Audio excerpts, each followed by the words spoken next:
नमस्कार दोस्तों, आज के अंक में आपको बताएंगे कि आज़ाद भारत के बिहार राज्य में सबसे पहले विधानसभा का चुनाव कब हुआ और कब कब किस पार्टी ने कितने सीटों पर जीत हासिल की, और ये भी बताएंगे कि बिहार के पहले मुख्यमंत्री कौन बने थे, और साथ ही ये भी बताएंगे कि बिहार से जब झारखंड अलग हुए और अलग होने के बाद बिहार में चुनाव के क्या नतीजे रहे और किसकी सरकार बनी। बिहार में विधानसभा चुनाव बेहद ही दिलचस्प होता है।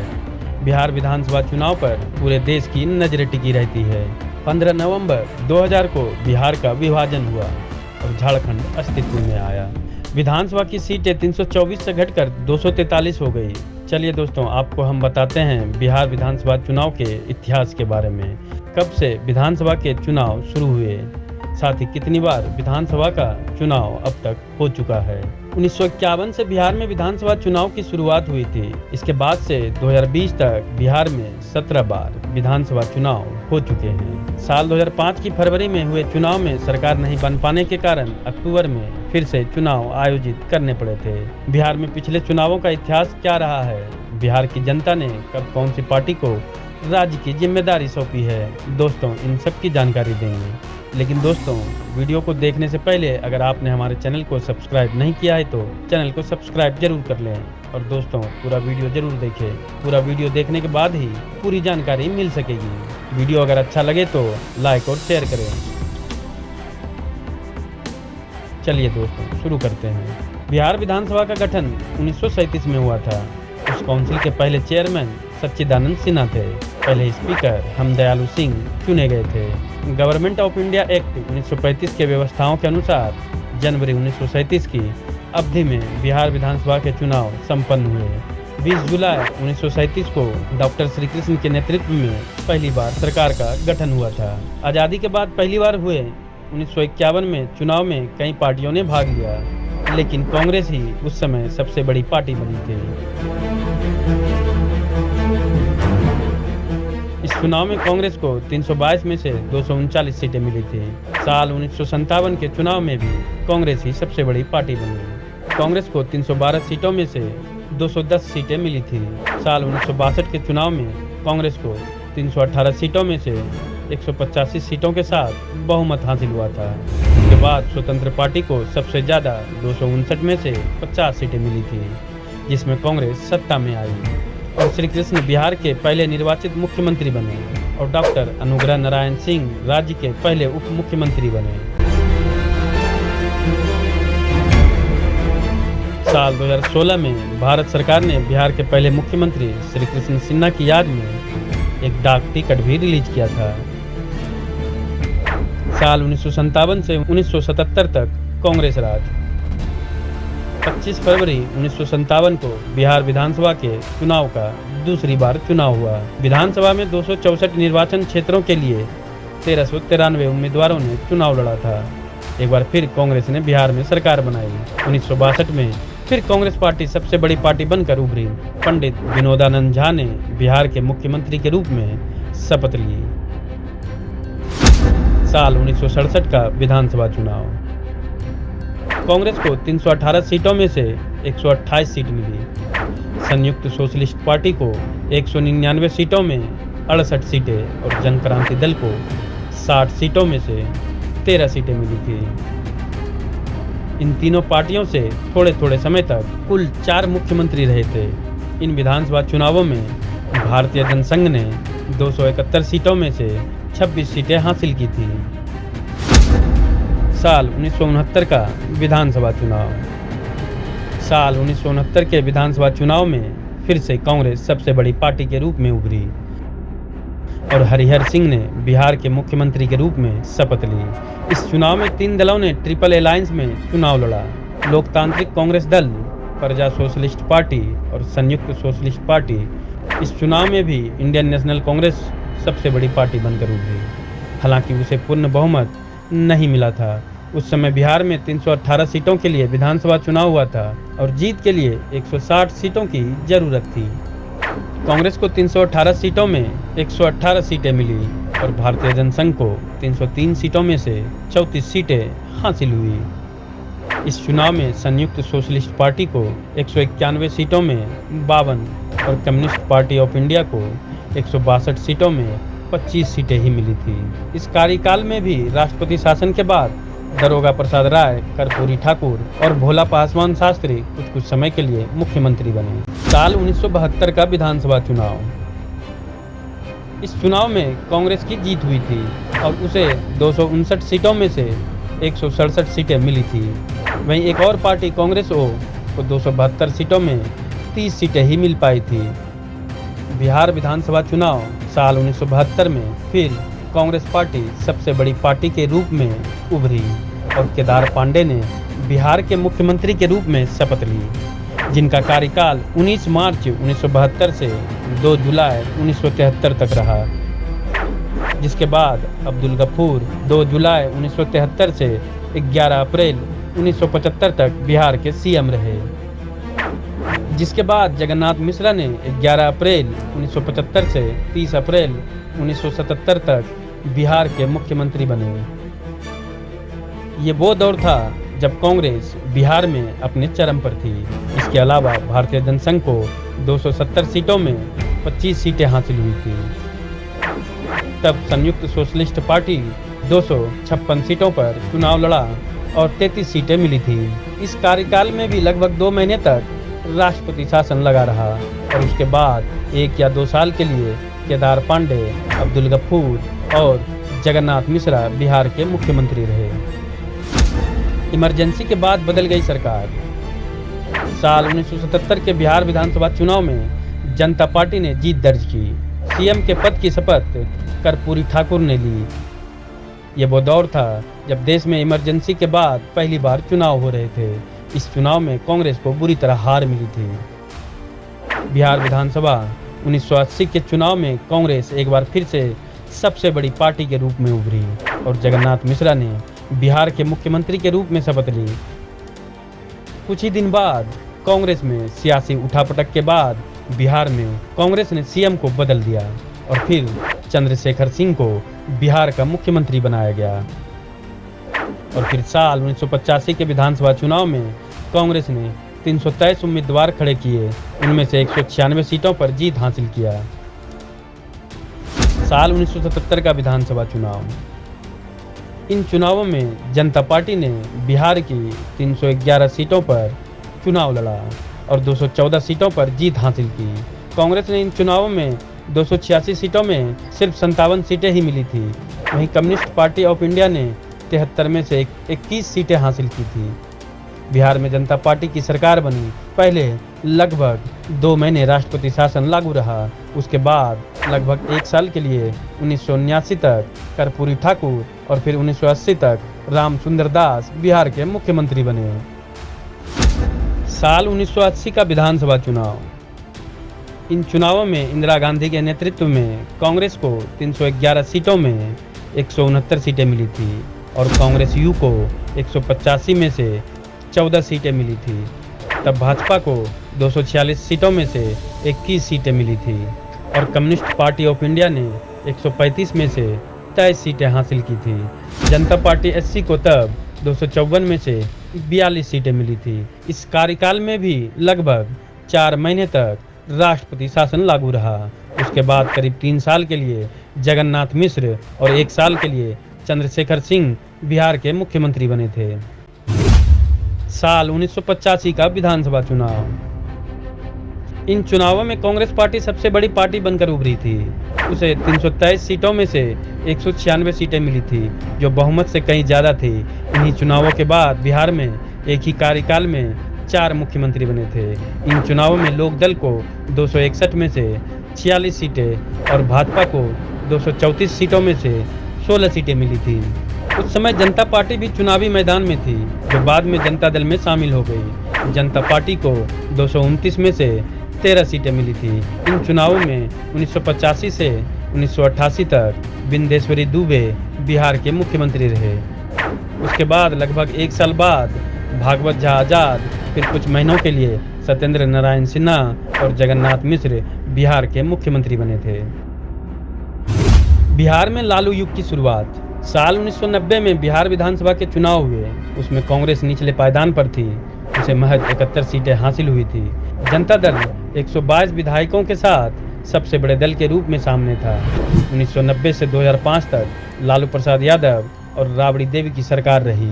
लगभग एक ही सामाजिक समीकरण पर किसी सरकार का 1.5 दशक तक सत्ता में बने रहना दूसरी परिघटना थी। पशुपालन घोटाला सामने आने के बाद लालू यादव ने 5 जुलाई 1997 के राष्ट्रीय जनता दल नाम से नई पार्टी बना ली। उधर अदालत की निगरानी में सीबीआई जांच तेजी से चल रही थी। लालू प्रसाद यादव को उसने आरोपी बना दिया। ऐसे में लालू प्रसाद यादव को मुख्यमंत्री का पद छोड़ना पड़ा। उनकी जगह राजद विधायकों ने उनकी पत्नी राबड़ी देवी को विधायक दल का नेता चुन लिया। इस तरह राबड़ी देवी बिहार की पहली महिला मुख्यमंत्री बनी। 1990 का विधानसभा चुनाव। इन चुनावों में 1988 में कई दलों के विलय से बने जनता दल ने पहली बार बिहार चुनाव लड़ा था। जनता पार्टी 276 सीटों पर चुनाव लड़कर 122 सीटों पर जीत हासिल की और सबसे बड़ी पार्टी बनकर खड़ी हुई। हालांकि बहुमत का आंकड़ा 162 सीटें था। वहीं कांग्रेस को 323 सीटों में से 71 सीटें और भाजपा को 237 सीटों में से 39 सीटें हासिल हुई। कम्युनिस्ट पार्टी ऑफ इंडिया ने 109 सीटों पर चुनाव लड़कर 23 सीटें जीती थी। जेएमएम 82 सीटों में से 19 सीटें जीत पाई थी। तब बिहार में लालू यादव के नेतृत्व में जनता दल की सरकार बनी थी। इन चुनावों के बाद ही बिहार में एक ही कार्यकाल में कई मुख्यमंत्री बनने का दौर खत्म हुआ। 1995 का विधानसभा चुनाव। ये वो चुनाव थे जब न तो बिहार में आरजेडी थी और न जदयू। हालांकि 1994 में नीतीश कुमार जरूर समता पार्टी बनाकर लालू यादव से अलग हो गए थे। तब लालू प्रसाद यादव के नेतृत्व में जनता दल ने 264 सीटों पर बिहार विधानसभा चुनाव लड़ा और वो 167 सीटें जीतने में सफल हुई। भाजपा ने 315 सीटों पर उम्मीदवार खड़े किए, लेकिन सिर्फ 41 सीटें ही जीत पाई।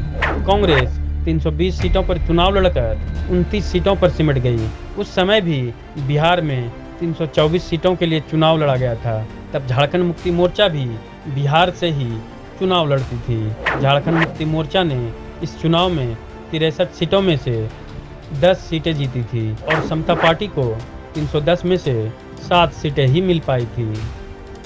इन चुनावों में सबसे बड़ी पार्टी के साथ लालू यादव बिहार के मुख्यमंत्री बने, लेकिन साल 1997 में चारा घोटाले में फंसने के कारण लालू यादव को बिहार के मुख्यमंत्री के पद से हटना पड़ा और उन्होंने अपनी पत्नी राबड़ी देवी को बिहार का मुख्यमंत्री बनाया। उनके इस फैसले की काफ़ी आलोचना हुई और पार्टी में फूट भी पड़ गई थी। साल 1997 में ही राष्ट्रीय जनता दल का गठन भी हुआ।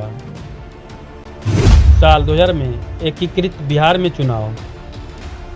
इन चुनावों से पहले बिहार में काफ़ी उथल पुथल हुई थी। लालू यादव ने राबड़ी देवी को अपनी जगह बिहार का मुख्यमंत्री बनाया था और 1997 में लगभग 3 हफ्तों का राष्ट्रपति शासन भी लगा था। इसके बाद मार्च 2000 में विधानसभा चुनाव हुए। ये वो समय था जब बिहार से अलग करके झारखंड राज्य नहीं बनाया गया था। साल 2000 के नवंबर में झारखंड का गठन हुआ था। तब बिहार में 324 सीटें हुआ करती थी और जीतने के लिए 162 सीटों की ज़रूरत होती थी। इन चुनावों में राजद ने 293 सीटों पर चुनाव लड़ा था और उसे 124 सीटें मिली थी। वहीं भाजपा को 168 में से 67 सीटें हासिल हुई थी। इसके अलावा समता पार्टी को 120 में से 34 और कांग्रेस को 324 में से 23 सीटें हासिल हुई थी। साल 2000 के विधानसभा चुनाव में राबड़ी देवी मुख्यमंत्री बनी थी। साल 2005 में हुए 2 बार विधानसभा चुनाव। साल 2005 में ऐसा पहली बार हुआ था जब बिहार में एक ही साल के अंदर 2 बार विधानसभा चुनाव कराने पड़े थे। साल 2003 में जनता दल के शरद यादव गुट, लोक शक्ति पार्टी और जॉर्ज फर्नांडिस और नीतीश कुमार की समता पार्टी ने मिलकर जनता दल यूनाइटेड का गठन भी किया था। तब लालू यादव के करीबी रहे नीतीश कुमार ने उन्हें विधानसभा चुनावों में बड़ी चुनौती दी थी। फरवरी 2005 में हुए इन चुनावों में राबड़ी देवी के नेतृत्व में राजद ने 215 सीटों पर चुनाव लड़ा, जिसमें से उसे सिर्फ 75 सीटें मिल पाई। वहीं जदयू ने 138 सीटों पर चुनाव लड़ा, जिसमें 55 सीटें जीती थी और भाजपा 103 में से 37 सीटें लेकर आई। कभी बिहार में एक छत्र राज करने वाले कांग्रेस इन चुनावों में 84 सीटों में से सिर्फ 10 सीटें ही जीत पाई थी। इन चुनावों में 122 सीटों का स्पष्ट बहुमत न मिल पाने के कारण कोई भी सरकार नहीं बन पाई और कुछ महीनों के राष्ट्रपति शासन के बाद अक्टूबर-नवंबर में फिर से विधानसभा चुनाव हुए। दूसरे विधानसभा चुनावों में जदयू 88 सीटों के साथ सबसे बड़ी पार्टी बनकर उभरी। जदयू ने 139 सीटों पर चुनाव लड़ा था। भाजपा ने 102 में से 55 सीटें जीत हासिल की थी। वहीं राजद ने 175 सीटों पर चुनाव लड़कर 54 सीटें जीती थी। लोजपा को 203 में से 10 सीटें मिली और कांग्रेस को 51 सीटों में सिर्फ 9 सीटें ही मिल पाई थी। साल 2000 में ही लोजपा का गठन भी हुआ था। इन चुनावों में नीतीश कुमार ने बीजेपी के साथ मिलकर सरकार बनाई थी। लालू राज का अंत, सुशासन राज की शुरुआत। साल 2005 के विधानसभा चुनाव में राजद की सीटें घटकर 88 पर पहुंच गई और वह सरकार से बाहर हो गया। जदयू और बीजेपी की अगुवाई में नए सामाजिक आधार वाले गठबंधन की सरकार सत्ता में पहुंची। साल 2005 में बिहार की राजनीति के लिए अहम साल रहा। 15 साल के राजद शासन के बाद बिहार की राजनीति ने करवट ली। एक साल में 2 बार विधानसभा चुनाव कराए गए। विभाजित बिहार में सुशासन और विकास की राजनीति का मुख्य मुद्दा बना। सत्ता की कमान नीतीश कुमार को संभालने का मौका मिला। बिहार में 243 विधानसभा सीट के लिए फरवरी 2005 में हुए चुनाव में किसी दल को सरकार बनाने के लिए पर्याप्त बहुमत नहीं मिला। फिर अक्टूबर 2005 में हुए विधानसभा चुनाव में जदयू और बीजेपी गठबंधन को भारी सफलता मिली। राजद को जहां 75 सीटें मिली थी, वहीं अक्टूबर में यह घटकर 54 हो गई। जदयू को 55 की जगह 88 और भाजपा को 37 की जगह 55 सीटें मिली। इस तरह से बिहार में नीतीश कुमार के सुशासन राज की शुरुआत हुई और लालू राज का अंत हुआ। साल 2010 में फिर नीतीश कुमार की सरकार। साल 2005 में नीतीश की जदयू पार्टी ने जहां 88 सीटें जीती थी, वहीं 2010 के चुनाव में 115 सीटों पर कब्जा किया। बीजेपी ने 55 के आंकड़े से छलांग लगाते हुए 51 सीटों पर विजय हासिल की। नीतीश कुमार फिर से मुख्यमंत्री बनाए गए। साल 2010 का विधानसभा चुनाव। साल 2010 में हुए विधानसभा चुनाव को 6 चरणों में बांटा गया था। 243 सीटों पर हुए इन चुनावों में नीतीश कुमार की जदयू पार्टी सबसे बड़ी पार्टी बनकर उभरी थी। इन चुनावों में एनडीए गठबंधन में जदयू और भाजपा ने मिलकर चुनाव लड़ा था। उनके सामने राजद और लोक जनशक्ति पार्टी का गठबंधन था। इन चुनावों में जदयू ने 141 में से 115 सीटें और बीजेपी ने 102 में से 91 सीटें जीती थी। वहीं राजद ने 168 सीटों पर चुनाव लड़कर 22 सीटों पर ही जीत हासिल कर पाई थी। लोजपा ने 75 सीटों में मात्र 3 सीटें ही बचा पाई थी। कांग्रेस ने पूरी 243 सीटों पर चुनाव लड़ा था, लेकिन उसे सिर्फ 4 सीटों पर ही जीत मिली थी। इसके बाद से कांग्रेस ने महागठबंधन में ही चुनाव लड़ा है। इन चुनाव में बिहार की पार्टी माने जाने वाले राजद का प्रदर्शन बहुत खराब रहा था, जो फरवरी 2005 के चुनावों की 75 सीटों के मुकाबले सिमटकर 22 सीटों पर आ गई थी। 2010 में एनडीए की सरकार बनी और नीतीश कुमार मुख्यमंत्री बनाए गए। साल 2015 का विधानसभा चुनाव। पहले बात करते हैं अक्टूबर-नवंबर 2015 में हुए पिछले विधानसभा चुनाव की। ये चुनाव 5 चरणों में पूरा हुआ था। इन चुनावों में सत्ताधारी जदयू, राष्ट्रीय जनता दल, कांग्रेस, जनता दल, समाजवादी पार्टी, राष्ट्रवादी कांग्रेस पार्टी, इंडियन नेशनल लोक दल और समाजवादी जनता पार्टी ने महागठबंधन बनाकर चुनाव लड़ा था। वहीं भारतीय जनता पार्टी ने लोक जनशक्ति पार्टी, राष्ट्रीय लोक समता पार्टी और हिंदुस्तानी अवाम मोर्चा के साथ चुनावी मैदान में कदम रखा था। 2015 का चुनाव कुल 243 सीटों पर हुआ था। जिसमें जीतने के लिए 122 सीटों की जरूरत थी। इन चुनावों में लालू यादव की राजद 101 सीटों पर और नीतीश कुमार के नेतृत्व वाली जदयू 101 सीटों पर चुनाव लड़ा था। कांग्रेस ने 41 और भाजपा ने 157 सीटों पर उम्मीदवार उतारे थे। चुनाव के नतीजे आने पर राजद 80 सीटों के साथ सबसे बड़ी पार्टी बनकर उभरी थी। इसके बाद जदयू को 71 सीटें और भाजपा को 53 सीटें ही मिल पाई थी। इन चुनावों में कांग्रेस को 27 सीटें मिली थी। इन चुनाव में महागठबंधन की सरकार बनी और नीतीश कुमार को मुख्यमंत्री बनाया गया। हालांकि 2017 में जदयू महागठबंधन से अलग हो गई और नीतीश कुमार ने भाजपा के साथ मिलकर फिर से सरकार बनाई। मोदी लहर के खिलाफ उतरे नीतीश कुमार। साल 2014 के लोकसभा चुनाव के बाद बिहार में पहली बार चुनाव हो रहा था। देश में मोदी लहर थी। जदयू और बीजेपी पहली बार बिहार में विधानसभा चुनाव अलग अलग लड़ रहे थे।